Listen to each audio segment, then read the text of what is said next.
ready for a good weekend? Okay, before we're going to take advantage of a question and answer opportunity with Charles Stone in a minute, but I just want to introduce you to three people. Firstly, our new friend, the Dragon, there. And secondly, the person responsible for the Dragon. Sally, come and say hello. Is this Sally? Who's very, very nervous, okay? Now Sally, tell us about this Dragon. Okay, it's part of a project that's happening in Newport. There are 60 dragons that have all been painted in different ways. They're all across the city in Newport at the minute. And then on October the 6th, 7th and 8th, they all come together again in Joffrey Square. And then they're auctioned off for charity, including Elvis, which is my favourite, Elvis fan. He gets auctioned off for charity. 10 of us is one of the charities, and born free on the 27th of October at the Riverfront Theatre and Arts Centre. But if anybody wants any more information, we'll put a link to their website on our website. But I think he's really cool. Secondly, an old friend of ours. You've all seen the image of Elvis this year. Sarah, this is Sarah Nix. You all know Sarah. not that As you know, Sarah paints an image each year for the Elvis Festival. If you get the programme, you can see previous images. What do you think of this year's image? It's about time we put an exhibition on, actually. We should pull this together, shouldn't we? Put a proper exhibition on next year. Yeah? You started work on next year's? Yes? Okay, tell us about this. What's it going? No, I don't think I'm title. In that case, say hello to Mum and Dad. Hello, Mum and Dad. Okay, Sarah Nix. Oh, now Charles's book back. Now, let's have a chat to Charles Stone. You all know Charles Stone. Charles?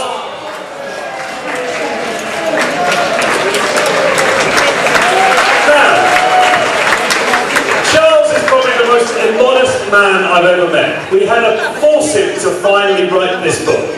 He's been coming to the festival from the first year. When Elvis's tour manager phoned us up as we were planning the first festival and said, I'd like to come over, we thought, couldn't believe our luck. And to a lot of extent, Charles is responsible for the success of the Elvis Festival. It gave such a boost in the first year. And Charles bringing Kraig Parker over there really kick-started the festival. So we owe him a big debt of gratitude.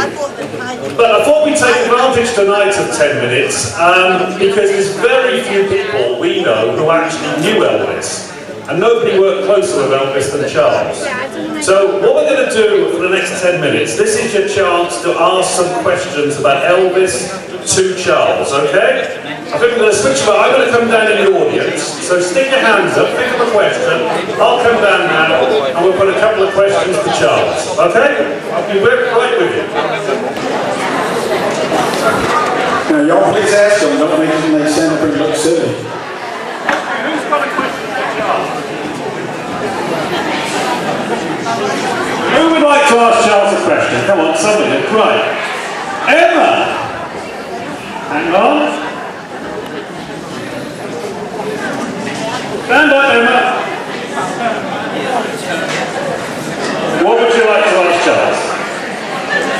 Well, I would like to ask John, why is Elvis singing on drugs, and why did he have a problem with behavior? Just a light little question then, Emma. Nothing controversial there. Elvis and drugs, Charles. I'm sorry? What's your view about Elvis and drugs? I would rather not talk about that one. Okay. I mean, it's just something that everybody pretty much knows, but we don't need to begin that. I know.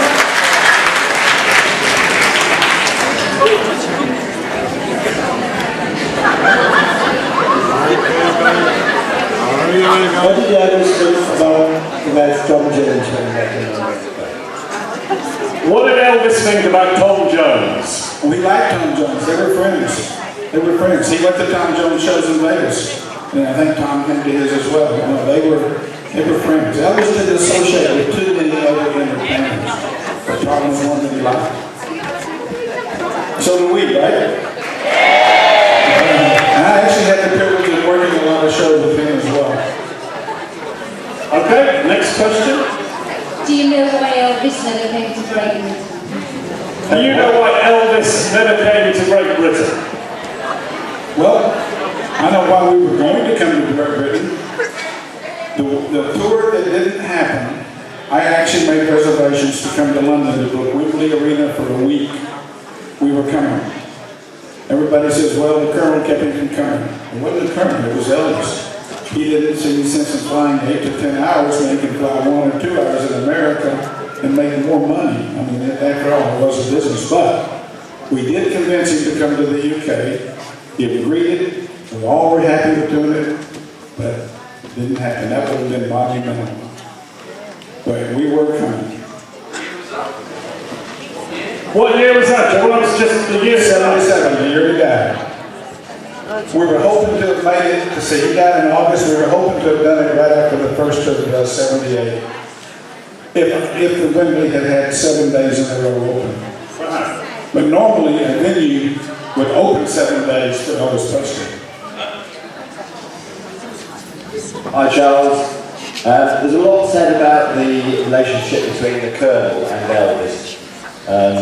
There's mixed feelings about how that was. How did you see it? How do you think they got on, the Colonel and Elvis? Were they best friends? No. Were they respectful of each other's abilities? Absolutely. Elvis knew he was not a stupid man, that without the Colonel, he would not have been what he was, and without the Colonel, he wouldn't have maintained what he was. A good example of that, and the loyalty they had to each other, is when the Beatles manager died, Mr. Epstein. I've seen the telegrams with my own eyes. There was a telegram. Dear Colonel, due to the recent death of Mr. Epstein, would you consider managing us? This is not after they broke up. This is while we're still on top. The next telegram under it. Boys, thank you very much for your kind offer, but I only manage one artist at a time.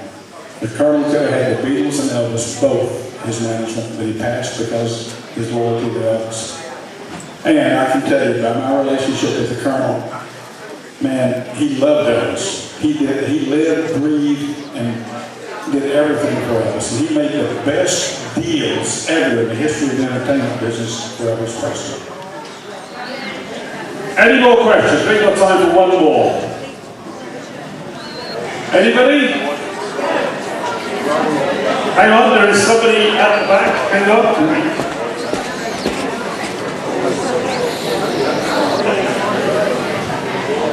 Get old. No more questions, Charles. Okay. Well, look, Charles will be signing, he'll be outside after the show, but there's a formal book signing 11 o'clock Sunday, but he's around most of the weekend. Go and make his acquaintance. He's a fascinating guy, and just thank you again, Charles, for helping us start the Porthcawl Elvis Festival 7 years ago. Thank you. Thank you.